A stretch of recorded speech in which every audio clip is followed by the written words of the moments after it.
So one last look at my humble 500 baht a night guest house here on Phu Chi Fa village. I've got no complaints at that price. The room is clean, quiet and comfortable.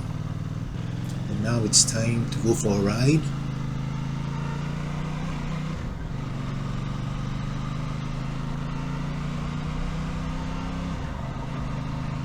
And I've been wanting to ride Phu Chi Fa for what seems like forever. Phu Chi Fa, for those unfamiliar, is the name of a mountain tucked away in a remote corner of Chiang Rai province, right on the border with Laos.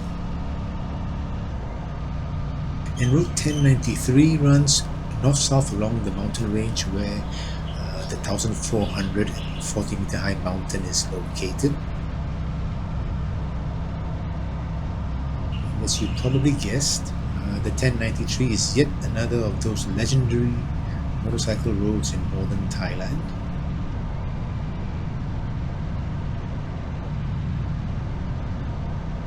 The road goes from an elevation of about 300 meters to a high of 1,200 meters.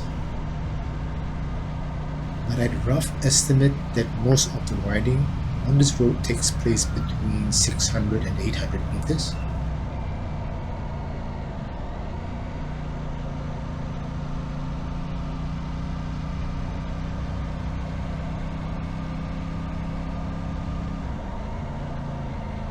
Now, of all of northern Thailand's famous and popular mountain roads, the 1093 has always seemed to me the least accessible.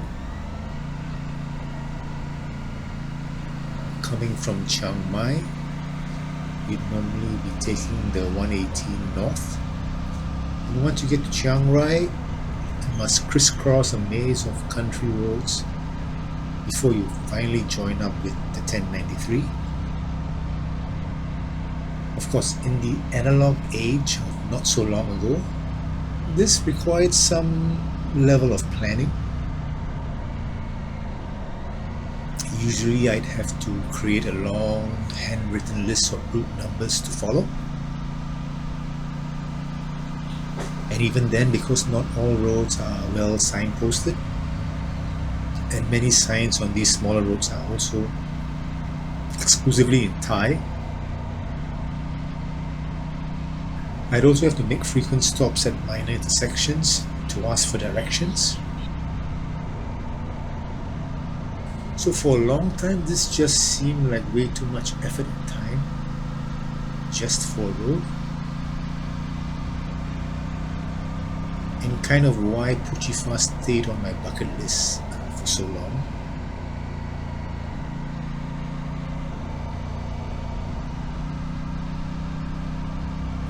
But Google Maps and internet roaming have really been transformative, to the point where plotting and following a route into the great well-known is now the easy part.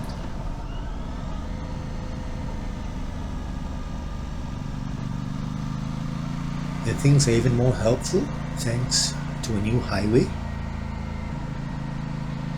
The 1421 is a modern and high-speed expressway cutting across Chiang Rai. And it's quite easily accessed from Highway 1.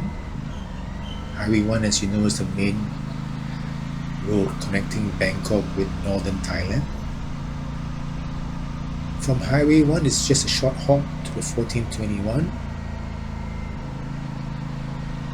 And once you're on the 1421, you just need to follow it to its easternmost end.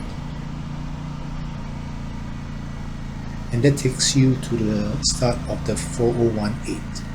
The Big Dipper Road. And at the end of this spectacular road, you are already there on the 1093 and on the outskirts of Phu Chi Fa. So yes, getting to this remote corner of Thailand has never been so easy or quick.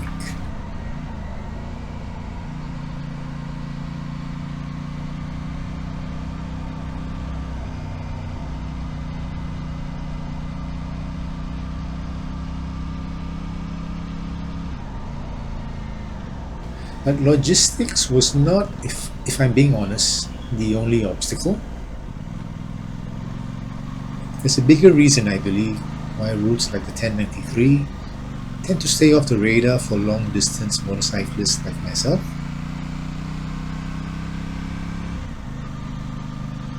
I believe that's primarily due to the uncertainty, the lack of knowledge, the lack of information, and that creates unease, the kind that can come with riding a large, heavy motorcycle in northern Thailand and needing to decide which of the many wonderful, narrow, steep, remote roads to ride and which to avoid.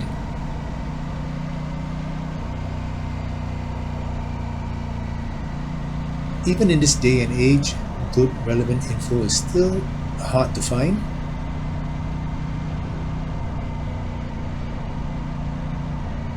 Of course, sometimes not knowing what's ahead is part of the fun. You take the risk and you get rewarded with an epic ride. But sometimes that uncertainty can land you in trouble.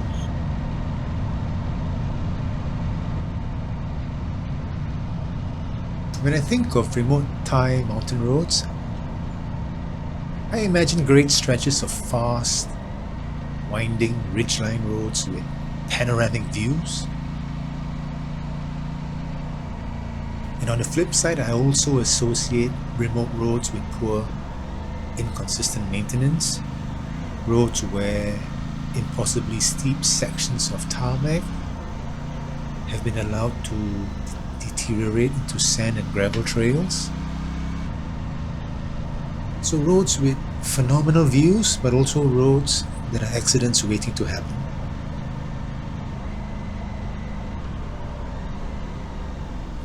Now on this trip with this lightweight Aprilia RS660, that sense of uncertainty is mostly non-existent. Even though it's got a fairing and I really don't want to drop it, I feel confident enough to go exploring down roads on my own without any fear of not being able to stop and turn back if the going should get too hard. A mid-size motorcycle is, in my opinion, the perfect compromise between power and maneuverability for northern Thailand. A bike like this is easy to handle and has way more power than necessary, and above all, it has very good brakes. Contrast this with my regular bike, which is a 270 kilogram 900cc Yamaha Nikon, and on that bike I'm much less cavalier about riding into the unknown, because not only is that bike heavy, it carries its weight pretty high. This gives it a high center of mass, which makes it feel comparatively clumsy at low speeds, especially on slow and steep terrain. So some roads in northern Thailand, they would be a nightmare on the Nikon.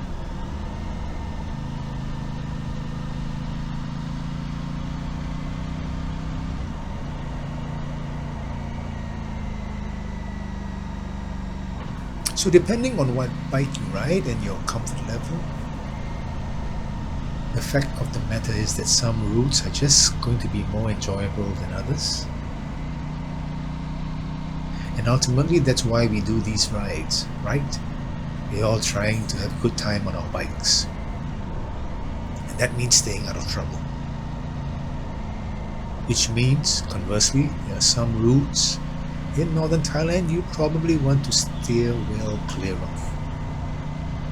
And that's one of the reasons why I decided to create this series of videos, to help address some of the uncertainties and doubts of route planning in northern Thailand by mainly showing what a road is actually like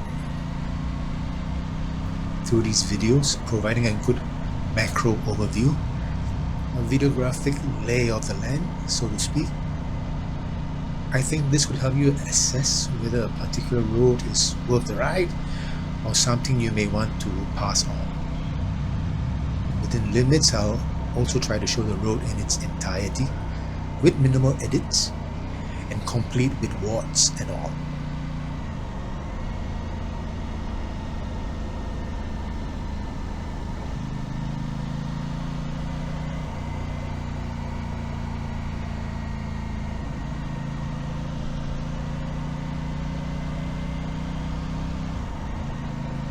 These videos are obviously not going to be any good as a gauge for current road conditions. For that you have Google Maps, and there's plenty of current ground level information there.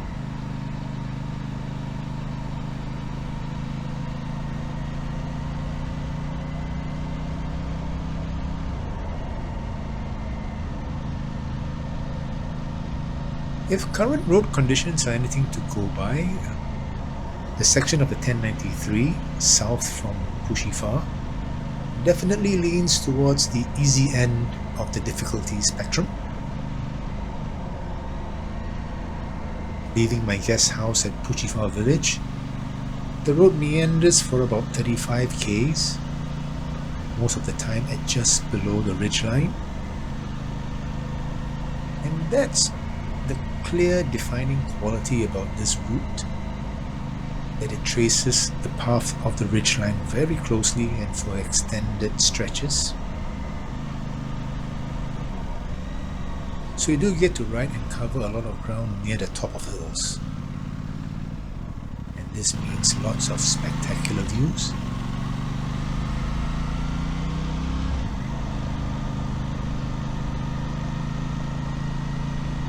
I'm also seeing that while some of the corners can get tight, they're mostly slow, gentle radius turns. So this is not an especially technical road. It's more of a picturesque, easy ride. And if you're riding sensibly, you'll never need to be hard on the brakes here. In fact, it's such a low-stress, easy-going experience, I wish I was on a Harley.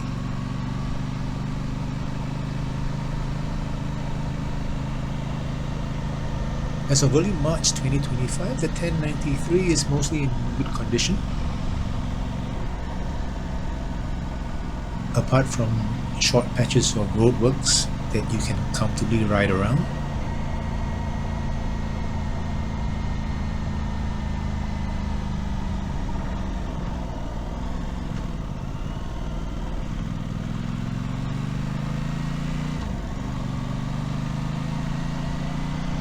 So based on what I'm seeing, I wouldn't describe the 1093 as a fun motorcycling road. At least not in the traditional sense of motorcycling fun, as in a road that is fast, sweeping and steep. A road that most resembles a roller coaster track.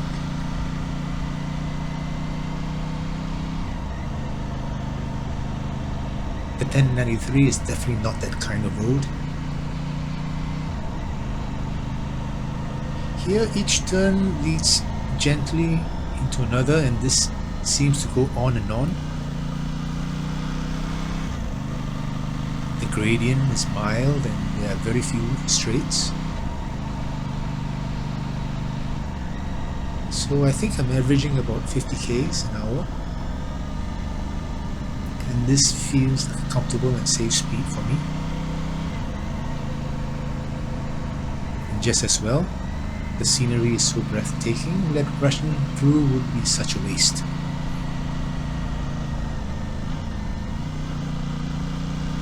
You can also get a sense of how remote this place is by the amount of traffic that isn't on the road.